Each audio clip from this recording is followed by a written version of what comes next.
Sur OM5 TV, je suis ravie tous les jours de vous proposer des invités qui nous parlent de leur expérience, qui parlent de leur vie, de leur passion. Aujourd'hui, je suis avec Armelle Duguet, qui est directrice de la mobilité et des partenariats au sein d'OFQJ. OFQJ, c'est quoi? C'est l'Office français québécois de jeunesse. Et elle est avec Amaury Lutin. Et juste à côté de moi, c'est Rajda Fegouli. Donc, bonjour à mes trois invités. Bonjour. Bonjour. On va commencer avec vous, Armelle. Pour présenter l'OFQJ, qu'est-ce que l'OFQJ, que ce fameux Office franco-québécois de jeunesse? Alors, l'Office franco-québécois pour la jeunesse, pour la qu'on jeunesse. est au service de la jeunesse, c'est un office bigouvernemental franco-québécois qui permet depuis maintenant 46 ans, donc on est sous deux tutelles, co-tutelle France-Québec, à des jeunes Français de partir en mobilité et à des jeunes Québécois de faire la réciproque. Voilà. Donc nos jeunes Français, à l'OFQJ, on considère qu'on est jeunes de 18 à 35 ans, donc ça fait quand même un éventail assez large. Zut, trop tard pour moi. Un tout petit peu, non, je pensais pas. Mais... Est-ce qu'on peut, si je sais pas, j'ai 37 ans ou 38 ans, non. Ça s'arrête vraiment à 35 ans. Non, on est vraiment un organisme gouvernemental et donc nos statuts nous permettent d'envoyer en mobilité des jeunes qui sont majeurs, puisque c'est le Québec, Canada, donc il y a des permis de travail, des autorisations légales à obtenir, donc des jeunes majeurs de 18 jusqu'à 35 ans, donc c'est quand même relativement large bien. Malgré tout. Alors vous dites sur votre site générateur d'opportunités pour les 18-35 ans, d'opportunités de travail essentiellement. D'opportunités d'expérience professionnelle. Donc effectivement, à l'OFQJ, nous avons 3 grands axes de programme de mobilité. Le premier, très axé sur l'emploi, effectivement, donc il permet à des étudiants, des jeunes demandeurs d'emploi, des jeunes en insertion et puis des jeunes adultes de partir réaliser soit un stage en entreprise, c'est considéré comme de la formation continue, donc avec une moyenne de 3 mois en entreprise pour acquérir des compétences, des savoir-faire, une expérience sur le CV pour mieux revenir sur leur territoire d'origine en France et décrocher le premier emploi ou reprendre une formation s'ils estiment qu'ils ont besoin de compléter leur cursus. Et comment a démarré cet échange avec le Québec?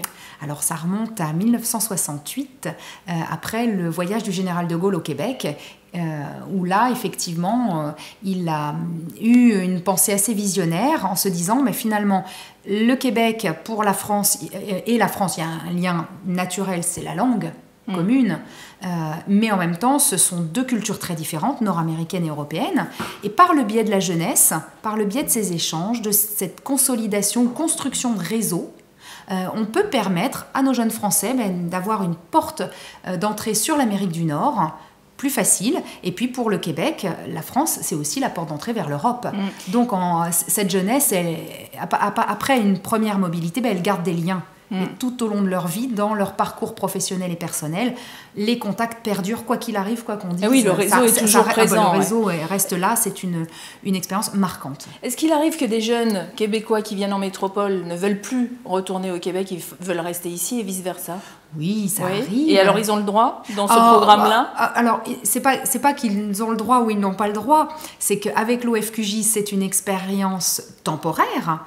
Mais aujourd'hui, la jeunesse, si vous l'interrogez, elle ne va pas dire « je vais faire ma vie au Québec » ou « je vais faire ma vie en France ».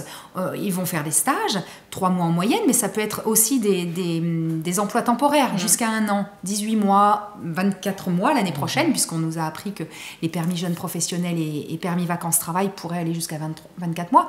Mais après, si ces jeunes ont une opportunité de travailler un petit peu plus longtemps, qu'ils obtiennent les autorisations légales, on ne va pas les en empêcher, parce qu'on sait que dans 2, 3, 4 ans, ils vont partir ailleurs, puis revenir pour rebouger. Donc, c'est génial. Ça me fait penser à une bourse qui existe dans le Pacifique, une bourse d'études qui est offerte par le gouvernement néo-zélandais et le gouvernement australien et qui offre aux gens du Pacifique, aux jeunes du Pacifique, de pouvoir se former. Alors, c'est moins dans une entreprise que dans une école, là, pour le coup.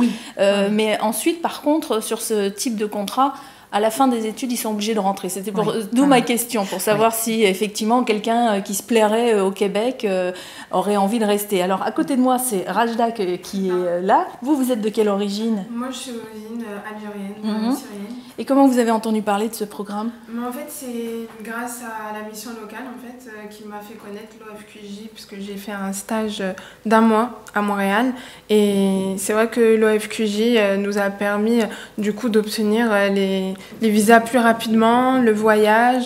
Après, avec ça, on a rencontré plusieurs partenaires et on a été bien accueillis, ça s'est bien passé, c'était court, 1 mois. Oui. Mais, et 1 mois pour faire quoi alors là-bas? 1 mois. Alors, on était un groupe de 5 jeunes. Donc, moi, j'étais dans une entreprise de restauration.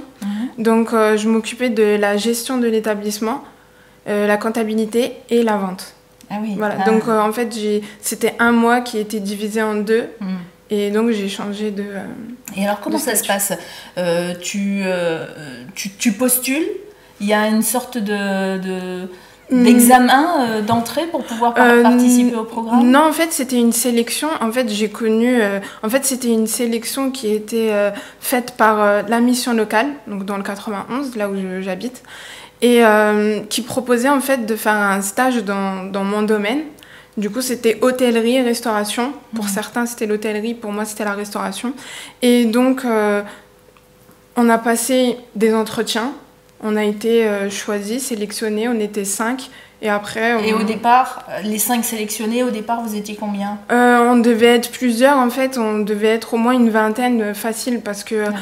Ils ont décidé de choisir un jeune de chaque ville, donc pour pas favoriser que la ville d'Évry. Ouais. Donc on se sent privilégié quand on est sélectionné. Oui, c'est vraiment une chance, bien sûr.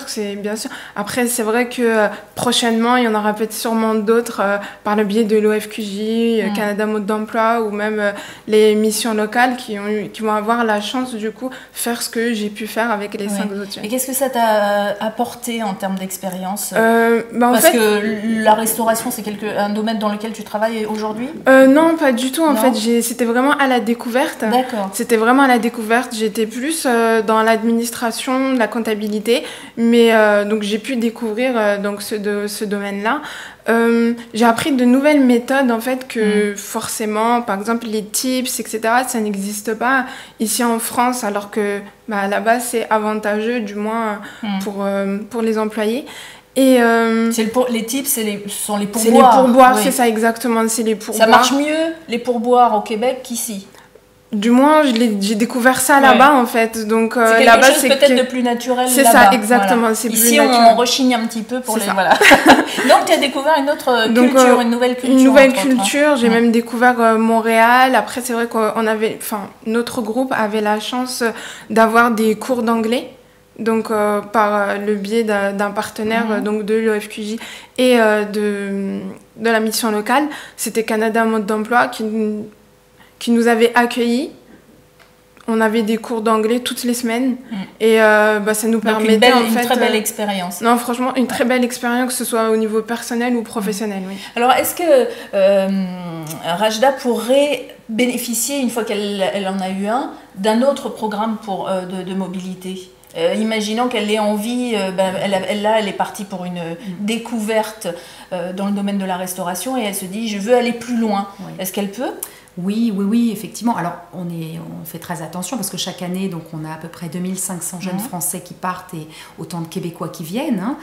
On en accompagne aussi, puisqu'on a un centre de ressources, Amaury donc est responsable de ce centre de ressources. On accompagne 10 000 jeunes qui veulent avoir des informations pour concrétiser des projets. Et il est vrai que dans le cadre de ces partenariats avec les missions locales, alors je voudrais peut-être juste profiter pour expliquer comment est né ce type de dispositif pour faire découvrir des métiers à des jeunes plutôt en recherche de parcours, de formation, donc à travers les missions locales. C'est dans le cadre de nos partenariats avec les collectivités territoriales, avec les régions. Donc là, c'est le partenariat entre l'OFQJ et la région Île-de-France, qui sont les 2 financeurs de ces dispositifs qui permettent chaque année, alors pour la région Île-de-France, c'est 200 jeunes qui partent au Québec dont 25 jeunes de mission locale. Je vais tricher, moi je vais changer ma carte d'identité, je vais changer la B, je veux y aller aussi. Et donc ce sont les régions qui investissent pour que les jeunes reviennent mieux armés. Et dans le cadre de nos partenariats, nous avons... parce que ce sont des échanges d'expertise, de savoir-faire. Voilà, exactement. Et donc effectivement, Rajda pourra repartir si on estime que cette expérience a été concluante, intéressante et que derrière, elle veut poursuivre un vrai projet professionnel, mais on peut aller sur une expérience de 3 à 6 mois, évidemment. Alors, Amaury, on va terminer avec lui, parce que Amaury, vous avez fait partie aussi de ce programme OFQG, et aujourd'hui, vous travaillez pour OFQG. Pour l'OFQJ, oui. Ah oui, QJ, pourquoi je dis pour jeunesse. Voilà, jeunesse, J comme jeunesse. J'ai commencé, moi, en service civique à l'OFQJ, donc le service civique qui est un dispositif du gouvernement français qui permet aux jeunes demandeurs d'emploi de commencer leur vie active par un stage à but citoyen. Donc l'OFQJ était une belle structure pour moi commencer. Donc j'ai commencé au service communication pendant 12 mois, et dans le but de... par la suite, utiliser ce dispositif pour aller chercher une expérience professionnelle au Québec. Oui. Donc je suis parti pendant 4 mois l'été 2013 faire un stage en journalisme, ce qui est totalement différent de ce que je fais aujourd'hui. Mais ça vous a apporté des petites choses alors, aussi. Ça m'a beaucoup apporté, surtout dans le fait de découvrir la culture québécoise, de connaître le marché du travail sur place, de voyager un peu au Québec et en Amérique du Nord pour pouvoir revenir mieux armé et faire profiter de mon expérience aux jeunes que je reçois au centre de ressources.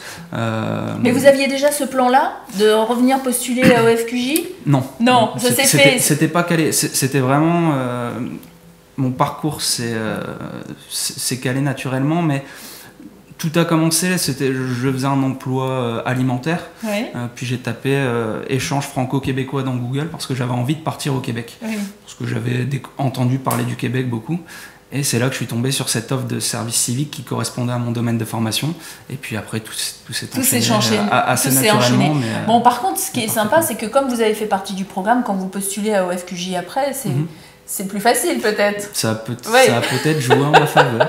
Disons qu'on avait quand même vu le potentiel d'Amaury en se disant pour être responsable du centre de ressources et pour donner des informations aux jeunes, quoi de mieux que de vivre soi-même la mobilité ? Absolument. Je voulais peut-être en profiter pour dire que, outre la Convention Île-de-France, on a aussi une très belle convention avec la région Martinique et la Guadeloupe pour les téléspectateurs. Les autres, on a aussi les autres outre-mer ou c'est en cours. On a des belles conventions aussi avec la région Rhône-Alpes, avec la région Limousin, la région Franche-Comté, la région. Donc il manque encore des régions pour participer au programme. Ah mais oui, mais voilà, exactement. Donc toutes les régions sont invitées à vous contacter si elles sont intéressées par cet échange de mobilité et cette insertion professionnelle. Et puis les jeunes, appelez-nous, allez voir sur le site, parce que c'est accessible à tous.